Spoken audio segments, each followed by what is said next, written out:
Everything's good here, Director.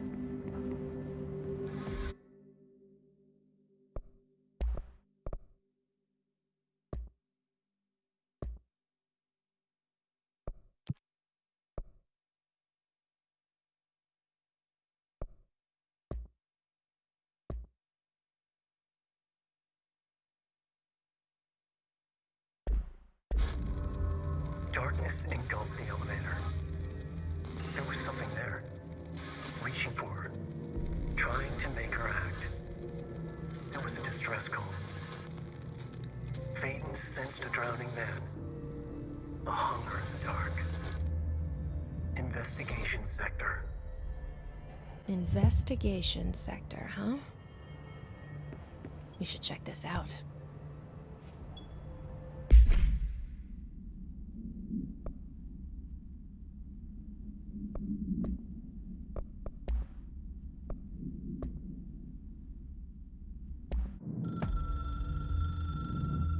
Darkness engulfed the elevator. There was something there. A presence. Jesse Phaeton could hear it. A call. It was faint, reaching for her from a dark place. Phaeton was sensitive to visitations. She had them all the time. From her guiding star and the previous director. She was the perfect receiver. As if she'd been made for this. Phaeton paused to feel it. The force at play here.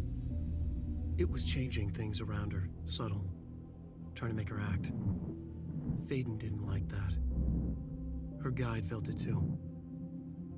Polaris didn't flare up in defense as with the hiss, so it wasn't all bad. Not a hostile transmission. It was powerful, but it was coming from far away, and made weak because of the distance.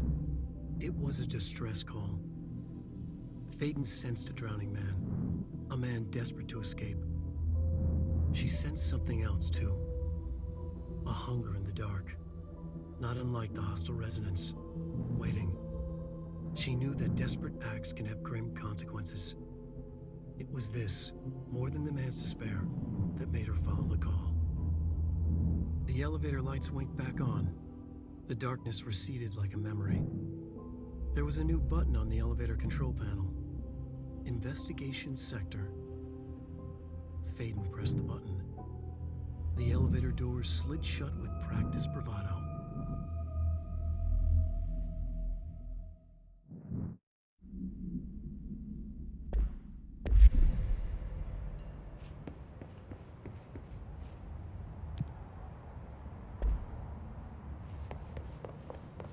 Good to see you, man.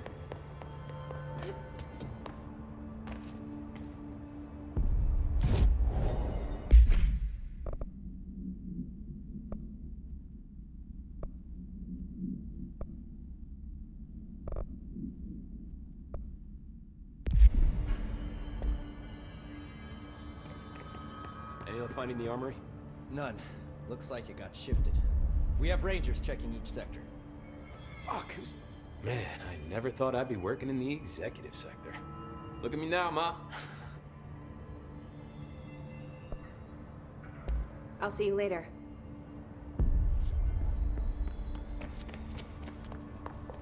Careful out there, Director.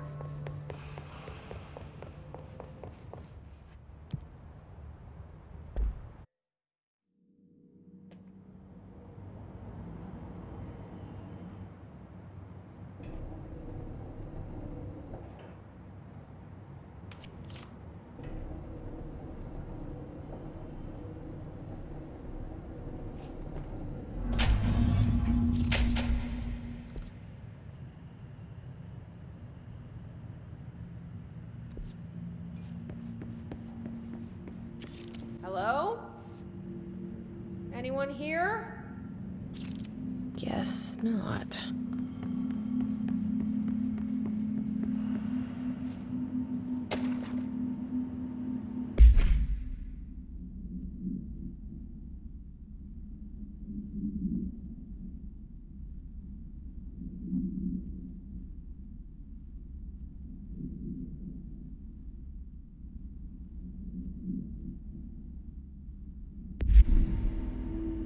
seems a lot more crowded than the rest of the bureau.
It's not working. Probably a loose power core somewhere.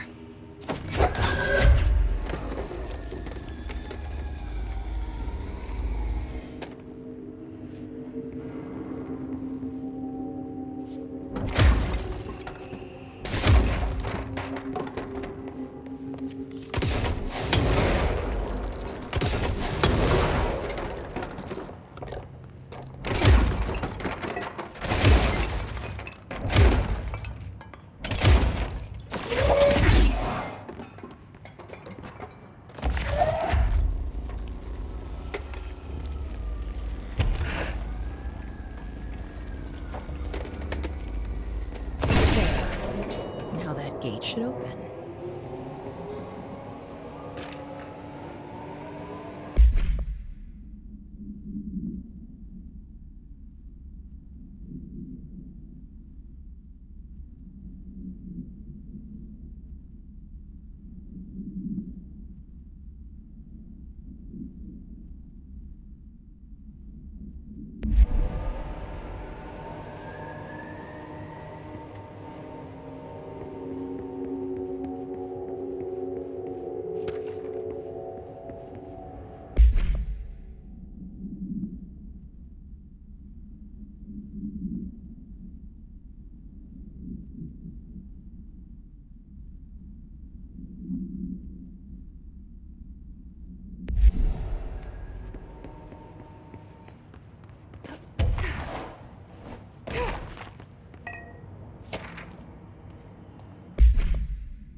Each other?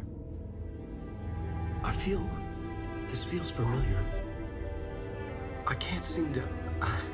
I've forgotten it. I'm sorry. My name is Alan Wake.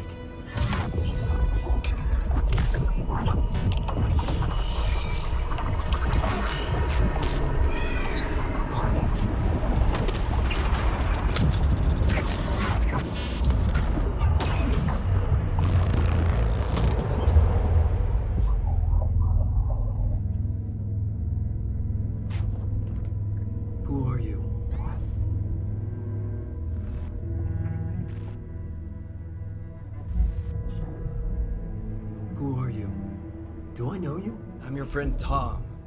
Tom Zane. There's nothing to worry about. Tom. The poet. The diver. You look different. That was just a role. A character. The protagonist I played in my old film. I'm a filmmaker. An auteur like yourself. We're working on this together, remember? An artistic collaboration.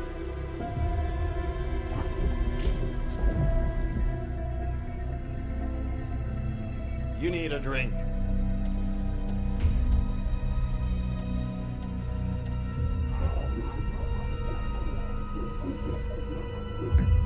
Yippies.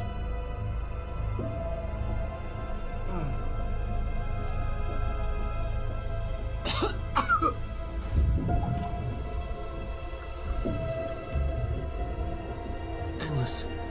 Darkness. Nothing holds still. But we're very close now. You've been writing. You found a way to escape. It'll work this time. Riding? You found a way! No. I don't... Wait. There's something. It's my double. He's out there. I've seen him. Yeah. Nothing to worry about. I'm dealing with it. It's fine, my friend. Let me handle him. You've met him? What the hell? Now, come on. You misunderstand me.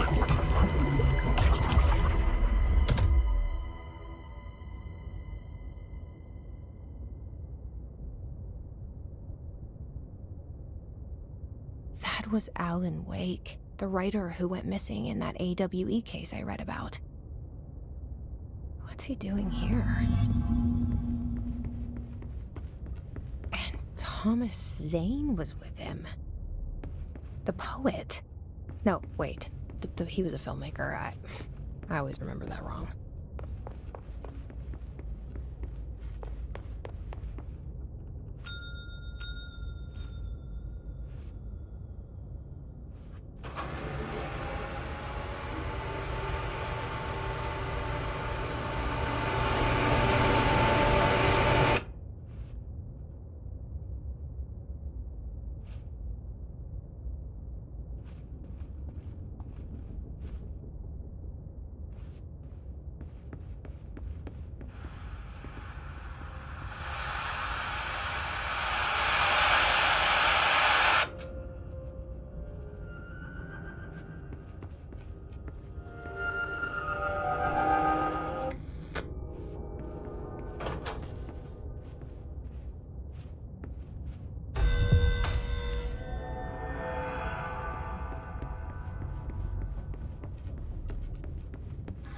Dr. Emil Hartman, devoured by hungry darkness, became the thing that had been Hartman, broke loose.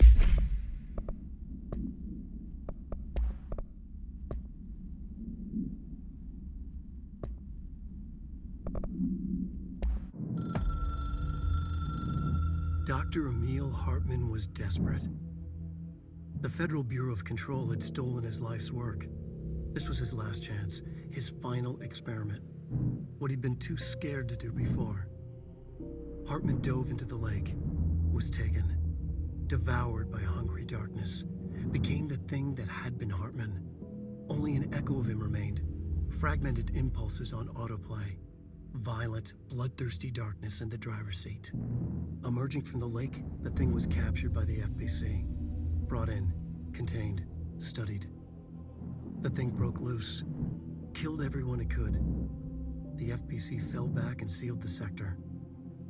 The thing was alone in the dark, lurking, roaming, waiting.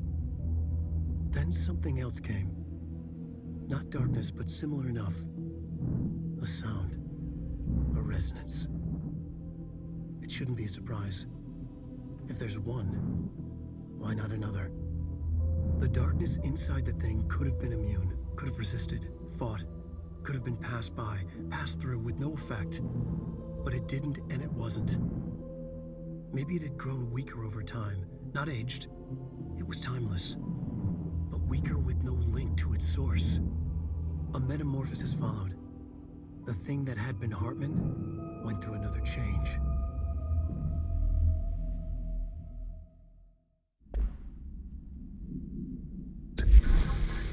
Killed everyone it could. Lurking, roaming, waiting. Then something else came. A resonance. The thing that had been Hartman went through another change.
Creepy, damp, and abandoned.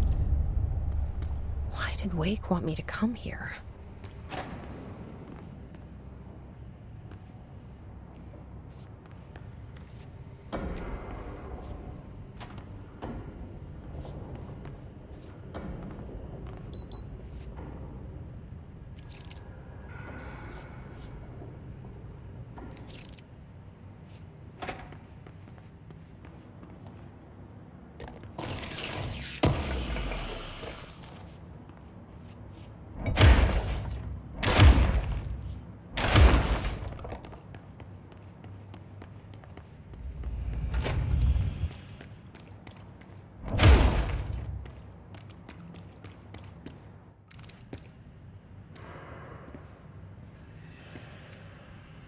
That doesn't look like a house shift. Do I even want to know?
course, the hiss are already in here.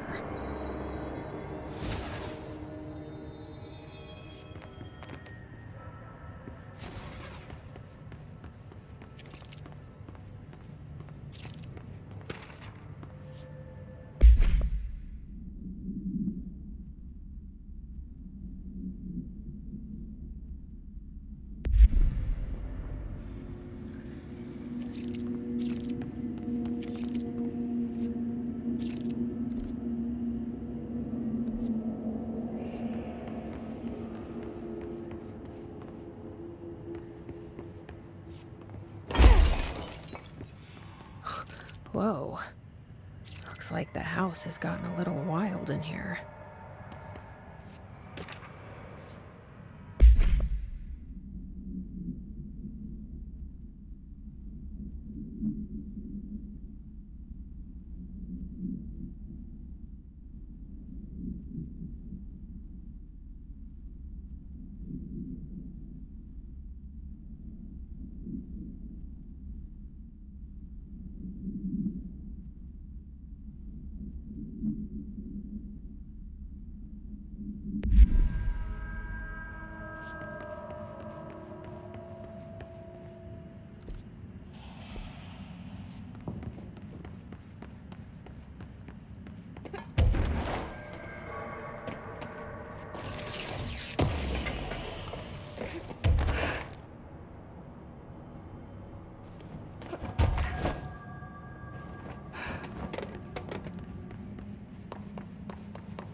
This darkness is blocking the door, so now I have to deal with an interdimensional noise and sentient shadows.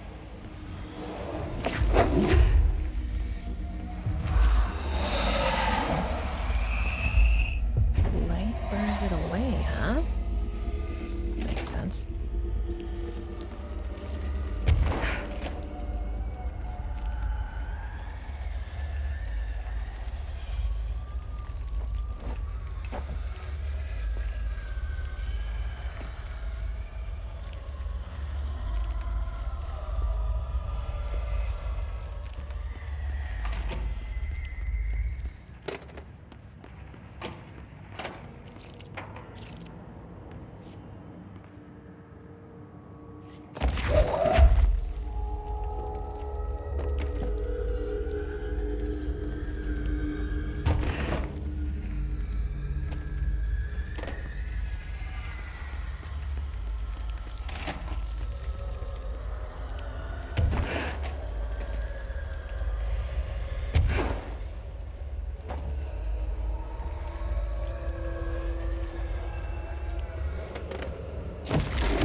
The third thing, the sound made.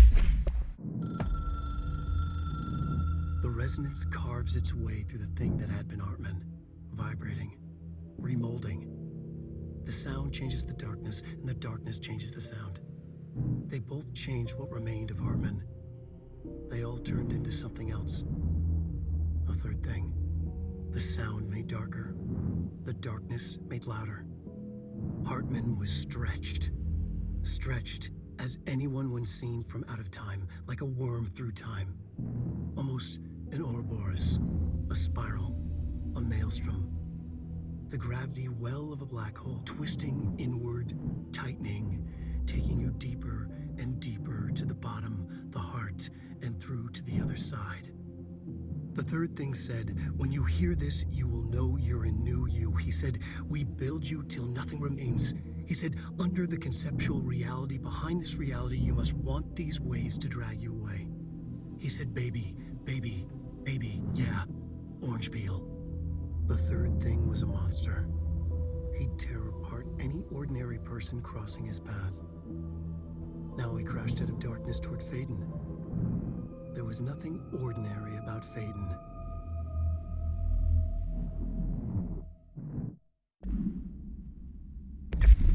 Darker the darkness made louder. Hartman was stretched, like a worm through time. The third thing was a monster. Now he crashed out of darkness toward Faden.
My understanding of the darkness is fragmented. My understanding of the darkness is fragmented, incomplete. This abyss, this void, it very much does not wish to be understood. If light symbolizes knowledge, then it stands to reason that darkness would equate to ignorance. By its very nature, it abhors comprehension. Of course, my own nature drives me to comprehend all. We are opposing forces, destined to collide. And given this conflict of natures, we know that the light of truth will burn away the darkness, both figuratively and literally. Any significant light source can be used as protection, even weaponry against this metaphysical gloom. And then there are the artists. I know for a fact that Tom, Wake, the Anderson brothers, and Lane all had some involvement with the darkness. The question is whether their uncanny ability to affect reality through their art beckons the darkness, or did their work perhaps even create it? With Wake now secure in my lodge, I expect I shall grow closer to learning the answers to these questions. Assuming he cooperates, which is proving quite the challenge. Well, perseverance is the foundation of knowledge. Speaking of, I must be off on my rounds. Incomplete. This abyss, this void.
air here is getting bad. The vents, they are full of mold shit. It's not food for you. Headache, nausea, mold, depression, darkness everywhere. New day, same old bloody shit, says the old way. Like dark but good for nothing. Get rid of it. Plants in here have died standing up. Lighten them up. Ah, more plants.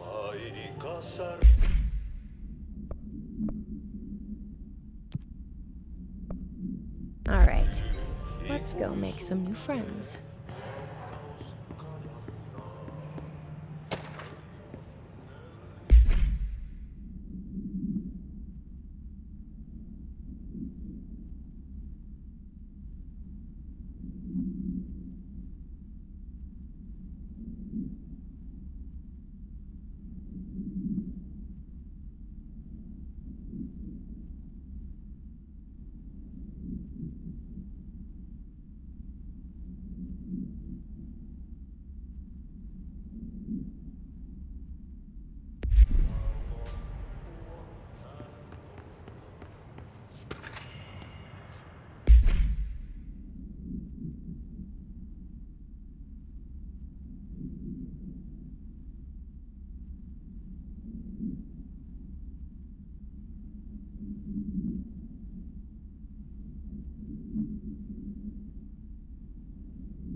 Reminder, all employees are required to report their hours at the end of each month.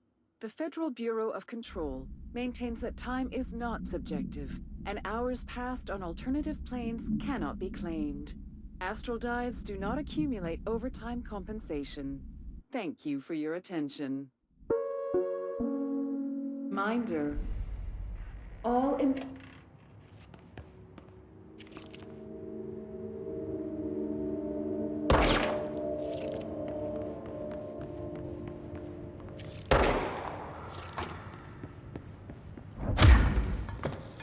Agent Fisher, day 6 inside. Agent Fisher, 6 inside the motel. Utilized surveillance methods are as follows. Fiber optic cameras slid under the individual room doors. Motion detectors in the lobby area. Tripwire, triggering a flash camera across the main entrance. Even fingerprint powder on the front desk. Results are varying at best. But mostly just inconclusive and unusable. the footage is corrupted. Sometimes even the equipment is damaged. I don't know how, exactly. I think this place is making fun of me. That's the only explanation. I can hear them laughing and screaming behind the closed doors. I can hear the call bell go and ding multiple times a day, but when I look, there's no one there. I know I'm supposed to stay out of sight, but I've seen the doors closing just before I can catch even a glimpse of anyone or anything. They're messing with me, whoever they are. I think... Wait, shh. There's something. I gotta get this. Gotta get the cable out. Come on, you fiber optic fuck. Cooperate. Okay, there we go.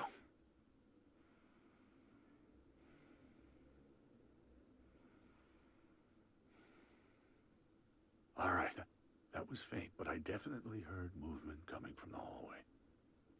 I think I might have finally caught one. Ha! The recording better work this time, or I swear to God I'll... What? Hello? Who's there? Oh, shit. I'm with the FBC. Move away from the door. I have a... Where's my... At the motel.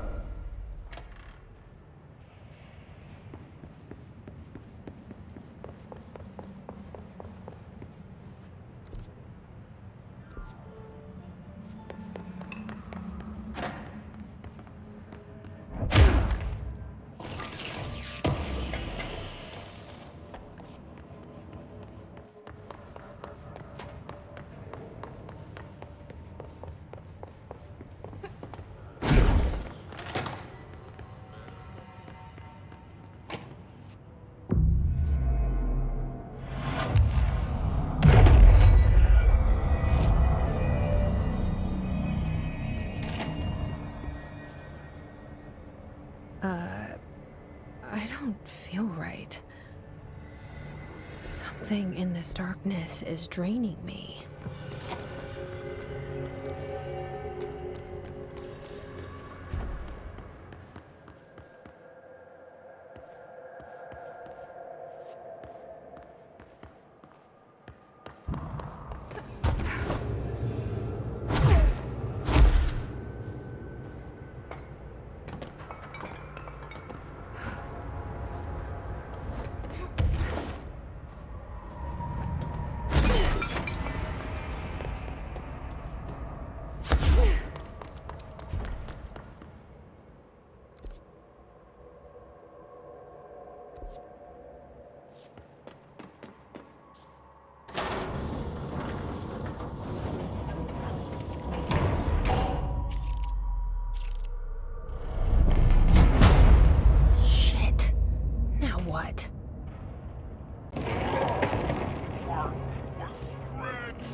Is that?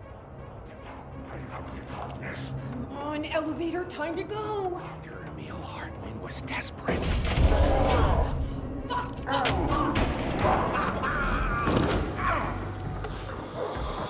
So you don't like the light? I can use that.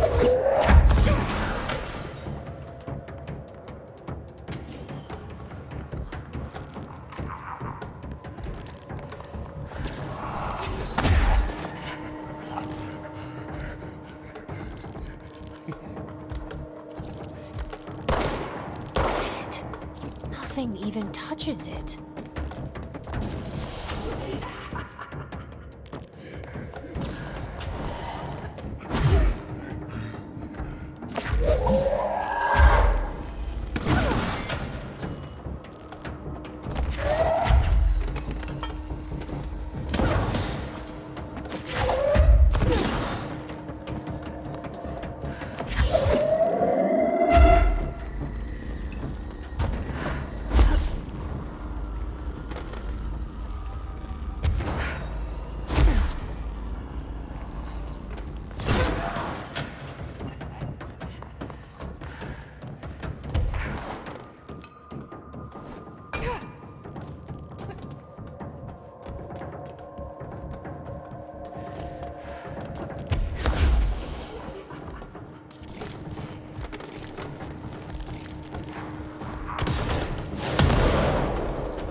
Shum.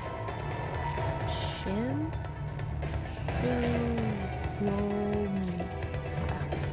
Whatever.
Okay, this room is really intimidating and all.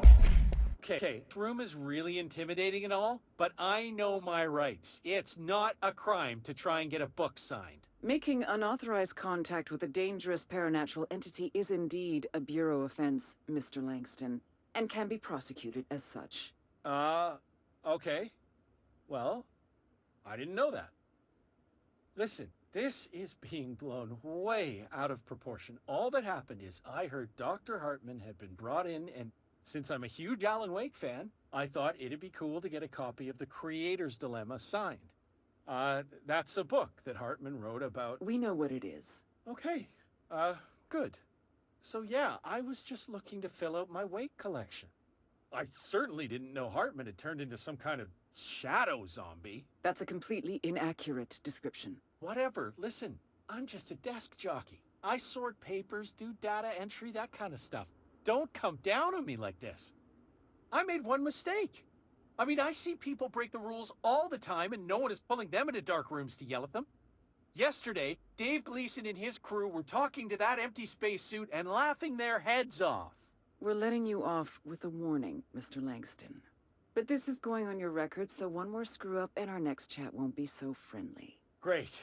That is just great to hear, guys. Thank you. Thank you so much. Hey, is there any chance I could get my copy of The Creator's Dilemma back? Get out. But I know my right.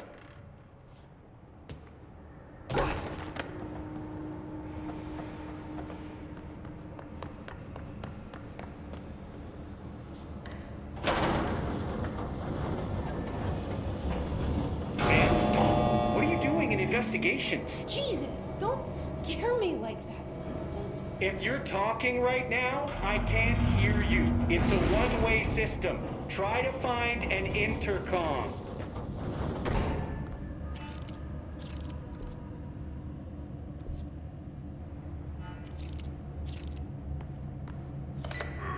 Langston, it's me, Jesse. I know. I can see you on the monitors. The cameras in there haven't worked since we sealed that sector off a couple years back.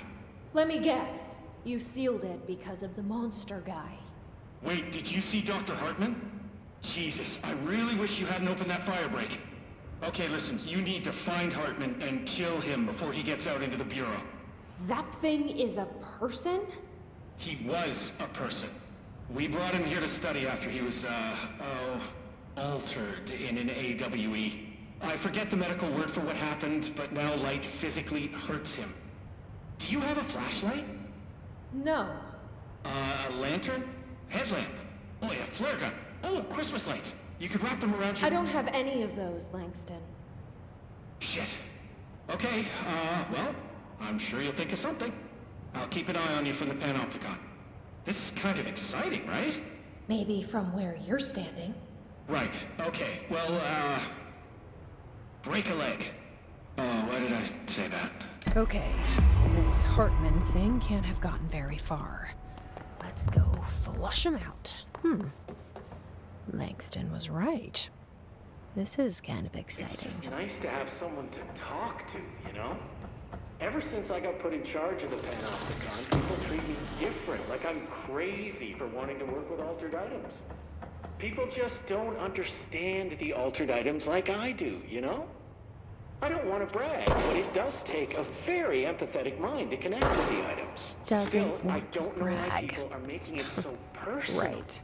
I mean, the teams in research handle paranatural materials every day, and no one thinks they're weird. Well, maybe that's not true. Darling is famous for being a bit out there, but when he's weird, it's charming. Altered items really aren't that frightening once you get to know them. If you figure out what they like or don't like, you know, what sets them off, then there's nothing to worry about. I guess at the end of the day, we're still just wild animals scared of our own shadows. We're supposed to be on the same team, but sometimes it feels like it's every department for themselves, like it's a race and we're all trying to be number one. If it is a race, though, I'd say Darling is a mile ahead of everyone else. He was Trench's golden boy for years, but that relationship has gotten pretty tense, or so I've heard through the grapevine.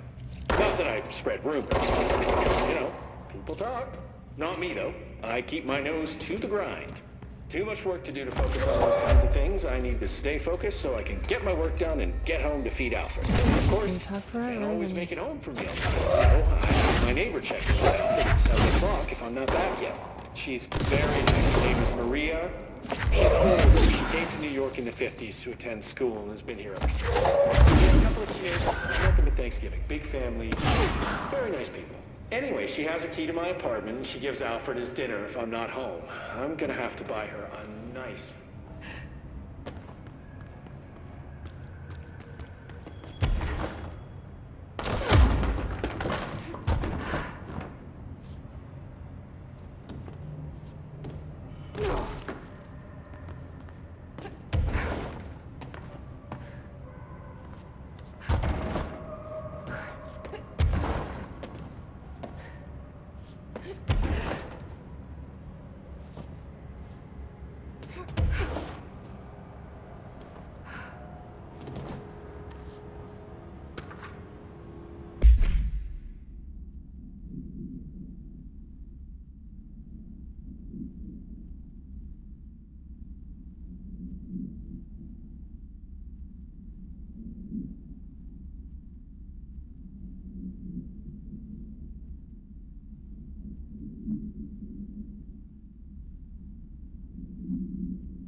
Brian Hennerman, 21 years Brian Hennerman, 21 years old, resident of Southern Texas.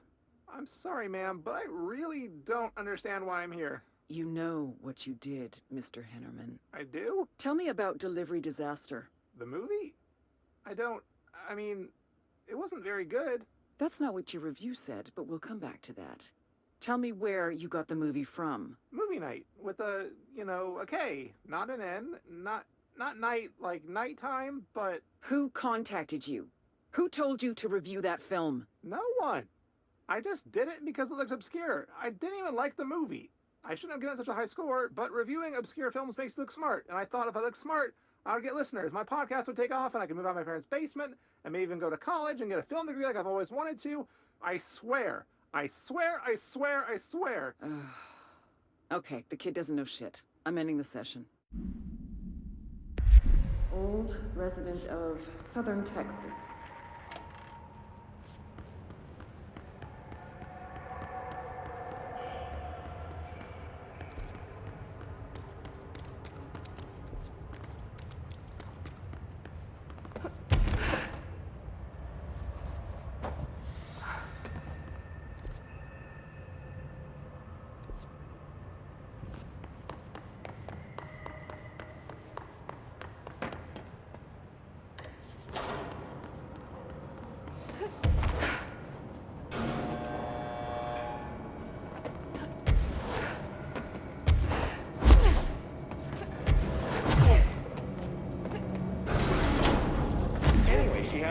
Apartment. She gives Alfred his dinner if I'm not home.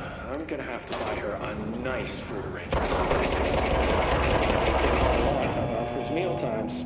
She's probably gonna have to go to the store for more wet food. I'll have to remember to pay her back. Hold on, let me make a note. Pay back Maria for Alfred's food. Okay. Oh, one more thing.